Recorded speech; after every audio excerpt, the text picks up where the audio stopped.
রংপুরের মিঠাপুকুরে মসজিদের ভেতর চেয়ার টেবিল বসিয়ে জামায়াতের কর্মী সভা থেকে ইউনিয়ন পরিষদের চেয়ারম্যান প্রার্থীর নাম ঘোষণা করায় বিরূপ প্রতিক্রিয়া তৈরি হয়েছে। মসজিদের পবিত্রতা ও আদব কায়দা লঙ্ঘনের অভিযোগ করেছে বিএনপি। আর ঘটনার জন্য দুঃখ প্রকাশ করে জামায়াত নেতারা বলেছেন, ভবিষ্যতে সতর্ক থাকবে দল। সিলন টি রপ্তানিতে শীর্ষে। সামাজিক যোগাযোগ মাধ্যমে ছড়িয়ে পড়া ভিডিওতে দেখা যায় রংপুর মিঠাপুকুর উপজেলা জামায়াত আমির আসাদুজ্জামান শিমুল মসজিদে ইউনিয়ন পরিষদ চেয়ারম্যান প্রার্থীর হাত উঁচিয়ে পরিচয় করিয়ে দিচ্ছেন।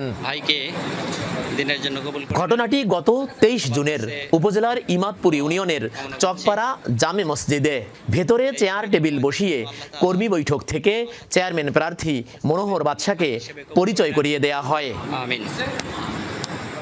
ভিডিওটি সামাজিক যোগাযোগ মাধ্যমে ছড়িয়ে পড়লে বিরূপ প্রতিক্রিয়া দেখা দেয়। মসজিদের ভেতরে রাজনৈতিক কর্মকাণ্ডের ব্যাপক সমালোচনা তৈরি হয়। তারা ওপেনলি আসুক, ওপেনলি রাজনীতি করুক, ওপেন মাঠের রাজনীতি করুক। এরা কেন এইভাবে মসজিদের ভিতরে? মসজিদ হচ্ছে আমাদের দশের। মসজিদের কিসের কমিটি, কিসের কি? তারা যে জঘন্য কাজটি করেছে, তারা প্রার্থী ঘোষণা করবে, উপজেলা প্রার্থী, তারা মসজিদে করবে কেন? মসজিদ তো আর যে আমাদের পার্টি অফিস না। তবে ওই প্রার্থীর দাবি, অসতর্কতায় এই ঘটনা। সামাজিক দৃষ্টিকোণ থেকে দৃষ্টিকটু হয়ে থাকে। ইনশাআল্লাহ আমরা আগামীতে এ ব্যাপারে শতভাগ সতর্ক থাকব। ঘটনাটিকে জামায়াতের রাজনৈতিক দেউলিয়াত্ব বলে মন্তব্য করেছেন উপজেলা বিএনপি সভাপতি। আর উপজেলা জামায়াত আমির ঘটনার জন্য দুঃখ প্রকাশ করেন। মসজিদে বসে তারা মানুষের মাঝে বিভ্রান্ত ছড়াচ্ছে।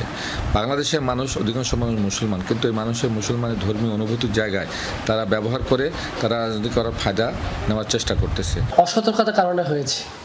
আমরা সে বিষয়টা আমরা ঠিকমতো খেয়ালও করিনি। আমরা সামনে এটা খেয়াল করবো, আরও সতর্ক হব। এই ব্যাপারে আমরা ইতিমধ্যেই বিভিন্ন জায়গায় আমরা নির্দেশনা দিয়েছি।